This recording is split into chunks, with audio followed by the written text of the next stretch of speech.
अथ श्री षष्ठोऽध्याय श्री दुर्गा सप्तशती। मैं सर्वज्ञेश्वर भैरव के अंग में निवास करने वाली परमोत्कृष्ट पद्मावती देवी का चिंतन करता हूँ। वे नागराज के आसन पर बैठी है। नागों के फणों में सुशोभित होने वाली मणियों की विशाल माला से उनकी देहलता उद्भासित हो रही है। सूर्य के समान उनका तेज है। 3 नेत्र उनकी शोभा बढ़ा रहे हैं। वे हाथों में माला, कुंभ, कपाल और कमल लिए हुए हैं तथा उनके मस्तक में अर्धचंद्र का मुकुट सुशोभित है। ऋषि कहते हैं, देवी का यह कथन सुनकर दूत को बड़ा अमर्ष हुआ और उसने दैत्यराज के पास जाकर सब समाचार विस्तार पूर्वक कह सुनाया। दूत के उस वचन को सुनकर दैत्यराज कुपित हो उठा और दैत्य सेनापति धूम्रलोचन से बोला, धूम्रलोचन, तुम शीघ्र अपनी सेना साथ लेकर जाओ और उस दुष्टा के केश पकड़कर घसीटते हुए उसे बलपूर्वक यहाँ ले आओ। उसकी रक्षा करने के लिए यदि कोई दूसरा खड़ा हो तो वह देवता, यक्ष, गंधर्व ही क्यों ना हो, उसे अवश्य मार डालना। ऋषि कहते हैं, शुंभ के इस प्रकार आज्ञा देने पर वह धूम्रलोचन दैत्य 60,000 असुरों की सेना साथ लेकर वहां से तुरंत चल दिया। वहां पहुंचकर उसने हिमालय पर रहने वाली देवी को देखा और ललकार कर कहा, अरे तू शुंभ निशुंभ के पास चल। यदि इस समय प्रसन्नता पूर्वक मेरे स्वामी के समीप नहीं चलेगी तो मैं बलपूर्वक झोंटा पकड़कर घसीटते हुए तुझे ले चलूंगा। देवी बोली, तुम्हें दैत्य के राजा ने भेजा है। तुम स्वयं भी बलवान हो और तुम्हारे साथ विशाल सेना भी है। ऐसी दशा में यदि मुझे बलपूर्वक ले चलोगे तो मैं तुम्हारा क्या कर सकती हूँ। ऋषि कहते हैं, देवी के यो कहने पर असुर धूम्रलोचन उनकी ओर दौड़ा। तब अंबिका ने हूम शब्द के उच्चारण मात्र से उसे भस्म कर दिया। फिर तो क्रोध में भरी हुई दैत्यों की विशाल सेना और अंबिका ने एक दूसरे पर तीखे साय को शक्तियों तथा फरसों की वर्षा आरंभ की। इतने में ही देवी का वाहन सिंह क्रोध में भरकर भयंकर गर्जना करके गर्दन के बालों को हिलाता हुआ असुरों की सेना में कूद पड़ा। उसने कुछ दैत्यों को पंजों की मार से, कितनों को अपने जबड़ों से और कितनों ही महादैत्यों को पकड़ कर पटक पटक कर ओंठ की दाढ़ों से घायल करके मार डाला। उस सिंह ने अपने नखों से कितनों के पेट फाड़ डाले और थप्पड़ मारकर कितनों के सिर धड़ से अलग कर दिए। कितनों की भुजाएं और मस्तक काट डाले तथा अपनी गर्दन के बाल हिलाते हुए उसने दूसरे दैत्यों के पेट फाड़कर उनका रक्त चूस लिया। अत्यंत क्रोध में भरे हुए देवी के वाहन उस महाबली सिंह ने क्षण भर में ही असुरों की सारी सेना का संहार कर डाला। शुंभ ने जब सुना कि देवी ने धूम्रलोचन असुर को मार डाला तथा उसके सिंह ने सारी सेना का सफाया कर डाला, तब उस दैत्यराज को बड़ा क्रोध हुआ। उसका ओठ कांपने लगा।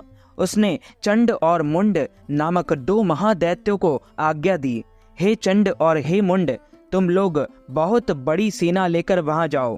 उस देवी के झोंटे पकड़कर अथवा उसे बांधकर शीघ्र यहाँ ले आओ। यदि इस प्रकार उसको लाने में संदेह हो तो युद्ध में सब प्रकार के अस्त्र शस्त्रों तथा समस्त आसुरी सेना का प्रयोग करके उसकी हत्या कर डालना। उस दुष्टी की हत्या होने तथा सिंह के भी मारे जाने पर उस अंबिका को बांधकर साथ ले आना, शीघ्र ही लौट आना। आगे की कथा में मैं मातंगी देवी का ध्यान करता हूँ। वे रत्नमय सिंहासन पर बैठकर बढ़ते हुए तोते का मधुर शब्द सुन रही है। उनके शरीर का वर्ण श्याम है। वे अपना एक पैर कमल पर रखते हुए और मस्तक पर अर्धचंद्र धारण करती हैं तथा कंवार पुष्पों की माला धारण किए हुए वीणा बजाती है। उनके अंग में कसी हुई चोली शोभा पा रही है। वे लाल रंग की साड़ी पहने हुए हाथ में शंखमय पात्र लिए हुए हैं। उनके वदन पर मधु का हल्का हल्का प्रभाव जान पड़ता है और ललाट में बेंदी शोभा दे रही है। ऋषि कहते हैं, तदंतर शुंभ की आज्ञा पाकर वे चंड, मुंड आदि दैत्य चतुरंगिणी सेना के साथ अस्त्र शस्त्रों से सुसज्जित हो चल दिए। फिर गिरिराज हिमालय के स्वर्णमय ऊंचे शिखर पर पहुंचकर उन्होंने सिंह पर बैठी देवी को देखा। वे मंद मंद मुस्कुरा रही थी। उन्हें देखकर दैत्य लोग तत्परता से पकड़ने का उद्योग करने लगे। किसी ने धनुष तान लिया, किसी ने तलवार संभाली और कुछ लोग देवी के पास आकर खड़े हो गए। तब अंबिका ने उन शस्त्रों के प्रति बड़ा क्रोध किया। उस समय क्रोध के कारण उनका मुख काला पड़ गया, ललाट में भौहें टेढ़ी हो गई और वहां से तुरंत विकराल मुखी काली प्रकट हुई, जो तलवार और पाश लिए हुए थी। वे विचित्र खड्वांग धारण किए और चीते के चर्म की साड़ी पहने नर मुंडों की माला से विभूषित थी। उनके शरीर का मांस सूख गया था, केवल हड्डियों का ढांचा था, जिससे वे अत्यंत भयंकर जान पड़ती थी। उनका मुख बहुत विशाल था, जीभ लपलपाने के कारण वे और भी डरावनी प्रतीत होती थी। उनकी आंखें भीतर को धसी हुई और कुछ लाल थी। वे अपनी भयंकर गर्जना से संपूर्ण दिशाओं को गुंजा रही थी। बड़े बड़े दैत्यों का वध करती हुई वे कालिका देवी बड़े वेग से दैत्यों की उस सेना पर टूट पड़ी और उन सबको भक्षण करने लगी। वे पार्श्व रक्षकों, अंकुशधारी महावतों, योद्धाओं और घंटा सहित कितने ही हाथियों को एक ही हाथ से पकड़कर मुंह में डाल लेती थी। इसी प्रकार घोड़े, रथ और सारथी के साथ रथी सैनिकों को मुंह में डालकर वे उन्हें बड़े भयानक रूप में चबा डालती थी। किसी के बाल पकड़ लेती, किसी का गला दबा देती, किसी को पैरों से कुचल डालती और किसी को छाती के धक्के से गिराकर मार डालती थी। वे असुरों के छोड़े हुए बड़े बड़े अस्त्र शस्त्र मुंह से पकड़ लेती और रोष में भरकर उनको दांतों से पीस डालती थी। काली ने बलवान एवं दुरात्मा दैत्यों की वह सारी सेना रौंद डाली, खा डाली और कितनों को मार भगाया।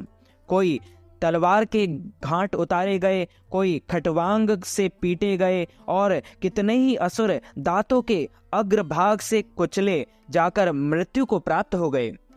इस प्रकार देवी ने असुरों की उस सारी सेना को क्षण भर में मार गिराया। यह देख चंड उन अत्यंत भयानक काली देवी की ओर दौड़ा तथा महादैत्य मुंड ने भी अत्यंत भयंकर बाणों की वर्षा से तथा हजारों बाण चलाए हुए चक्रों से उन भयानक नेत्रों वाली देवी को आच्छादित कर दिया। वे उन अनेकों चक्र देवी के मुख में समाते हुए ऐसे जान पड़े मानो सूर्य के बहुतेरे मंडल बादलों के उदर में प्रवेश कर रहे हों। तब भयंकर गर्जना करने वाली काली ने अत्यंत रोष में भयंकर विकट अट्टहास किया। उस समय उनके विकराल वदन के भीतर कठिनासे देखे जा सकने वाले दांतों की प्रभा से वे अत्यंत उज्जवल दिखाई देती थी। देवी ने बहुत बड़ी तलवार हाथ में ले हम का उच्चारण करके चंड पर धावा किया और उसके केश पकड़कर उसी तलवार से उसका मस्तक काट डाला। चंड को मारा गया देखकर मुंड भी देवी को ओर दौड़ा। तब देवी ने रोष में भरकर उसे भी तलवार से घायल करके धरती पर सुला दिया। महापराक्रमी चंड और मुंड को मारा गया देख मरने से बची हुई बाकी सेना भय से व्याकुल हो चारों ओर भाग गई। तदंतर काली ने चंड और मुंड का मस्तक हाथ में ले चंडिका के पास जाकर प्रचंड अट्टहास करते हुए कहा, देवी, मैंने चंड और मुंड नामक इन दो महापशुओं को तुम्हें भेंट किया है। अब युद्ध यज्ञ में तुम शुंभ और निशुंभ का स्वयं ही वध करना। ऋषि कहते हैं, वहां लाए हुए उन चंड मुंड नामक महादैत्यों को देखकर कल्याणमयी चंडिका ने काली से मधुर वाणी में कहा, देवी, तुम चंड और मुंड को लेकर मेरे पास आई हो, इसलिए संसार में चंडिका नाम से तुम्हारी ख्याति होगी एवं चामुंडा के नाम से तुम्हारी ख्याति होगी। इस प्रकार श्री मार्कंडेय पुराण में सावणी के मनवंतर की कथा के अंतर्गत देवी महात्म्य चंड मुंड वध नामक 7वां अध्याय और 6वां अध्याय भी पूर्ण हुआ। बोलिए श्री लक्ष्मी नारायण भगवान की जय, जगदम्बे मात की जय, दुर्गा माता की जय।